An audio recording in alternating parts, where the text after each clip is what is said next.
بسم اللہ الرحمن الرحیم۔ السلام علیکم۔ حابیل اور قابیل کا واقعہ۔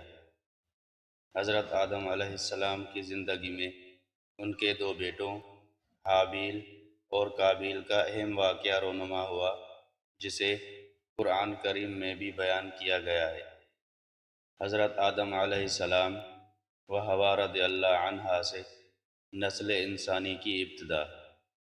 حضرت آدم علیہ السلام اور حضرت حوا رضی اللہ عنہا کو اللہ تعالیٰ نے اپنی قدرت سے پیدا فرمایا، پھر ان دونوں کے ملاپ سے نسل انسانی کی ابتدا فرمائی۔ حضرت آدم علیہ السلام کی اولاد اور ان میں دستور نکاح۔ منقول ہے کہ حضرت حوا رضی اللہ عنہا 20 یا 40 مرتبہ حضرت آدم علیہ السلام سے حاملہ ہوئی۔ ہر حمل میں 2 بچے پیدا ہوئے، ایک لڑکا اور ایک لڑکی۔ جب یہ جوان ہوتے تو حضرت آدم علیہ السلام ایک حمل کی لڑکی کا دوسرے حمل کے لڑکے سے نکاح فرما دیتے۔ ایک تو یہ اللہ تعالیٰ کی طرف سے حکم تھا، اور دوسرا یہ تھا کہ انسان صرف حضرت آدم علیہ السلام کی اولاد میں سے ہونے تھے، کسی اور جن سے نہیں، تو ایک دوسرے کے ساتھ نکاح کرنے کے علاوہ اور کوئی صورت ہی نہ تھی۔ انہی اولاد میں قابیل اور حابیل 2 لڑکے تھے، جن کے ساتھ ایک ایک لڑکی پیدا ہوئی۔ قابیل کا اپنی بہن سے نکاح کا مطالبہ، حضرت آدم علیہ السلام کا اسے مشورہ۔ قابیل کے ساتھ جو لڑکی پیدا ہوئی وہ بہت خوبصورت تھی اور اس کا نام اکلیمہ تھا، جبکہ حابیل کے ساتھ پیدا ہونے والی لڑکی لیوزا کم خوبصورت تھی۔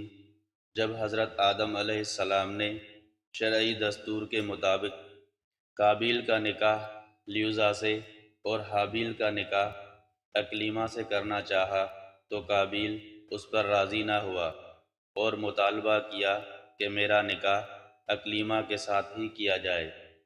حضرت آدم علیہ السلام نے اس سے فرمایا، اکلیمہ تیرے ساتھ پیدا ہوئی ہے، لہٰذا وہ تیری بہن ہے، اس کے ساتھ تیرا نکاح حلال نہیں۔ قابیل کہنے لگا، یہ تو آپ علیہ السلام کی رائے ہے، اللہ تعالیٰ نے یہ حکم نہیں دیا۔ اس پر آپ علیہ السلام نے فرمایا، اگر تم یہ سمجھتے ہو تو تم دونوں اپنی قربانیاں پیش کرو، جس کی قربانی قبول ہو گئی وہی اکلیمہ کا حقدار ہوگا۔ اس زمانے میں قربانی قبول ہونے کی علامت یہ ہوتی کہ آسمان سے ایک آگ اتر کر اسے کھا جاتی تھی۔ حابیل کی قربانی کی مقبولیت۔ قابیل کھیتی باڑی کا کام کرتا تھا اور حابیل بکریاں چراتے تھے۔ قابیل ہلکے قسم کی گندم کا ایک ڈھیر قربانی کے طور پر لایا، جبکہ حابیل نے رضائے الہی کے لیے ایک عمدہ قسم کی بکری قربانی کے لیے پیش کی۔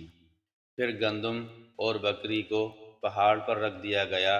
اس کے بعد حضرت آدم علیہ السلام نے دعا فرمائی تو آسمان سے آگ نازل ہوئی اور اس نے حابیل کی قربانی کو لے لیا اور قابیل کی گندم کو چھوڑ دیا۔ یوں حابیل کی قربانی قبول ہو گئی اور یہی اکلیمہ کے حقدار قرار پائے۔ قابیل کی حابیل کو قتل کی دھمکی اور حابیل کا جواب۔ حابیل کی قربانی قبول ہونے پر قابیل کے دل میں بغض و حسد پیدا ہوا، اور جب حضرت آدم علیہ السلام حج کے لیے مکہ مکرمہ تشریف لے گئے تو قابیل نے حابیل سے کہا، میں تجھے قتل کر دوں گا۔ حابیل نے کہا، کیوں؟ قابیل نے کہا، اس لیے کہ تیری قربانی مقبول ہو گئی اور میری قبول نہ ہوئی، اور اس طرح تو اکلیمہ کا مستحق ٹھہرا، لیکن اس میں میری ذلت ہے۔ حابیل نے جواب دیا کہ اللہ تعالیٰ صرف ڈرنے والوں کی قربانی قبول فرماتے ہیں۔ حابیل کے اس قول کا یہ مطلب تھا کہ قربانی کو قبول کرنا اللہ عز و جل کا کام ہے، وہ متقی لوگوں کی قربانی قبول فرماتا ہے۔ تو متقی ہوتا تو تیری قربانی قبول ہوتی۔ اب اگر تیری قربانی قبول نہیں ہوئی تو یہ خود تیرے افعال کا نتیجہ ہے، اس میں میرا کیا قصور ہے؟ اگر تو مجھے قتل کرنے کے لیے میری طرف ہاتھ بڑھائے گا تو میں تجھے قتل کرنے کے لیے ایسا نہیں کروں گا، کیونکہ میں نہیں چاہتا کہ میری طرف سے ابتدا ہو، حالانکہ میں تجھ سے قوی و توانا ہوں۔ یہ صرف اس لیے کہ میں اللہ عز و جل سے ڈرتا ہوں اور یہ چاہتا ہوں کہ میں گناہ گار نہ بنوں، بلکہ میرے قتل کرنے کا گناہ اور تیرا سابقہ گناہ یعنی والد کی نافرمانی، حسد اور خدائی فیصلے کو نہ ماننے کا سارا گناہ تیرے اوپر ہی پڑے۔ تاریخ انسانی کا پہلا قتل۔ حابیل کے خوف خدا پر مشتمل اس تمام گفتگو کے بعد قابیل اپنی شہوت کی تسکین کے لیے نفس امارہ کے شر کا شکار ہو کر اپنے بھائی کو قتل کرنے کے ارادے پر ڈٹا رہا، اور بالآخر قابیل نے حابیل کو کسی طریقے سے قتل کر دیا اور یوں دنیا و آخرت کا خسارہ اٹھایا۔ تاریخ انسانیت کا پہلا قتل۔ حابیل کے خوف خدا پر مشتمل اس تمام گفتگو کے بعد بھی قابیل اپنی شہوت کی تسکین کے لیے نفس امارہ کے شکار ہو کر اپنے بھائی کو قتل کرنے کے ارادے پر ڈٹا رہا، اور بالآخر قابیل نے حابیل کو کسی طریقے سے قتل کر دیا اور یوں دنیا و آخرت کا خسارہ اٹھایا۔ لاش چھپانے میں کوے کی مدد۔ حابیل کو قتل کرنے کے بعد قابیل حیران و پریشان ہوا کہ اب اس لاش کو کیا کرے، کیونکہ اس وقت تک کوئی انسان مرا ہی نہ تھا۔ چنانچہ ایک وقت تک وہ لاش کو پشت پر ڈالے پھرتا رہا، پھر جب اسے لاش چھپانے کا کوئی طریقہ سمجھ نہ آیا تو اللہ عز و جل نے انسانوں کی تدفین کا طریقہ سکھانے کے لیے ایک کوا بھیجا۔ چنانچہ یوں ہوا کہ دو کوے آپس میں لڑے، ان میں سے ایک نے دوسرے کو مار ڈالا، پھر زندہ کوے نے اپنی چونچ اور پنجوں سے زمین کرید کر گڑھا کھودا، اس میں مرے ہوئے کوے کو ڈال کر مٹی سے دبا دیا۔ کوے کا واقعہ دیکھ کر قابیل کو شرم آئی کہ مجھے اس کوے جتنی بھی سمجھ نہ آئی کہ اپنے بھائی کی لاش چھپا لیتا۔ پھر قابیل نے بھی زمین کھود کر حابیل کی لاش کو دفن کر دیا۔ قابیل کا عبرت ناک دنیاوی انجام۔ حابیل کو قتل کرنے کے بعد قابیل کا بہت برا حال ہوا۔ چنانچہ امام مجاہد رحمۃ اللہ علیہ سے مروی ہے کہ جب قابیل نے اپنے بھائی کو قتل کر دیا تو اسی دن سے اللہ تعالیٰ نے اس کا ایک پاؤں پنڈلی سمیت اس کی ران کے ساتھ ملا دیا، اور یہ قیامت تک یوں ہی ملا رہے گا۔ اس کا چہرہ سورج کی طرف کر دیا کہ جس طرح سورج گھومتا اسی طرف اس کا چہرہ گھومتا جاتا۔ اور حضرت عبد الرحمن بن فضالہ رحمۃ اللہ علیہ سے مروی ہے کہ جب قابیل نے حابیل کو قتل کر دیا تو اللہ تعالیٰ نے اس کی عقل زائل اور دل میں سمجھنے کی صلاحیت ختم کر دی۔ یہ اسی طرح رہا یہاں تک کہ مر گیا۔ قابیل کا اخروی عذاب۔ قابیل کا اخروی عذاب بھی بہت سخت ہوگا، جیسا کہ حضرت عبداللہ رضی اللہ عنہ سے روایت ہے، رسول اللہ صلی اللہ علیہ وآلہ وسلم نے ارشاد فرمایا، کسی جان کو ظلماً قتل نہیں کیا جاتا مگر اس کے خون ناحق میں حضرت آدم علیہ السلام کے پہلے بیٹے کا حصہ ضرور ہوتا ہے، کیونکہ اسی نے پہلا ظلماً قتل ایجاد کیا۔ اس سے معلوم ہوا کہ قیامت کے دن قابیل کو قتل کے گناہ کی سزا ملے گی، اور ان قاتلین کے گناہ قتل کی سزا بھی ملے گی جو قیامت تک کسی کو ناحق قتل کر کے جان سے ماریں گے۔ سگی بہن سے نکاح حرام ہے۔ حضرت آدم علیہ السلام کی شریعت میں سگی بہن سے نکاح جائز تھا، جبکہ ہماری شریعت میں حرام ہے۔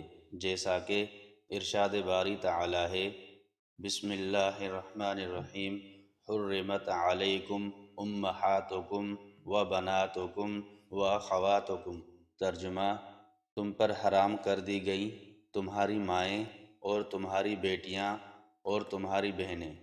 حملہ آور کے سامنے مزاحمت ضروری ہے یا نہیں؟ جب کوئی ناحق قتل کے ارادے سے حملہ کرے تو اس وقت جان بچانے کے لیے مزاحمت اور دفاع کرنا واجب ہے، لیکن دھمکی ملنے پر حابیل کا اس کو جواب، بے شک اگر تو مجھے قتل کرنے کے لیے میری طرف اپنا ہاتھ بڑھائے گا تو میں تجھے قتل کرنے کے لیے اپنا ہاتھ تیری طرف نہیں بڑھاؤں گا، سے یہ ظاہر ہوتا ہے کہ قتل کے وقت حابیل نے مزاحمت سے انکار کر دیا تھا، اور یہ حکم شرع کے خلاف ہے۔ مفسرین نے اس کے متعدد جوابات دیے ہیں۔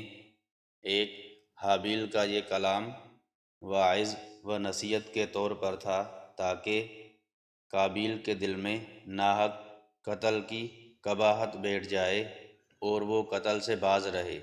دو، حابیل نے اپنے دفاع کے لیے ہاتھ بڑھانے کی نفی نہیں کی بلکہ قتل کرنے کے غرض سے ہاتھ بڑھانے کی نفی کی تھی۔ قابیل کا اظہار ندامت توبہ نہیں تھا، ندامت توبہ میں داخل ہے، جیسا کہ حدیث پاک میں ہے، ندامت توبہ ہے۔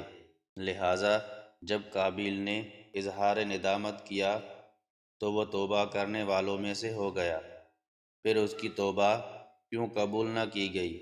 اس کا جواب یہ ہے کہ وہ ندامت توبہ میں داخل ہے جو گناہ پر ہو، اور قابیل کی ندامت اپنے گناہ قتل پر نہ تھی بلکہ اس پر تھی کہ دفن کرنے کا طریقہ کوے سے کیوں معلوم ہوا، خود اس کے اپنے ذہن میں یہ طریقہ کیوں نہ آیا۔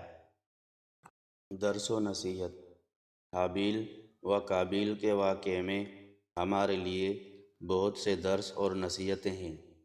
ایجاد گناہ کا نقصان۔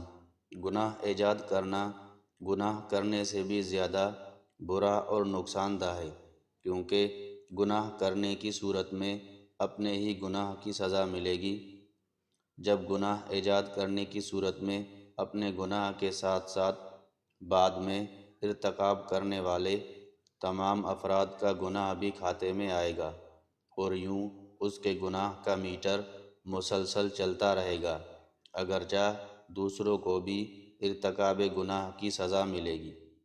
عشق مزاجی کا نتیجہ۔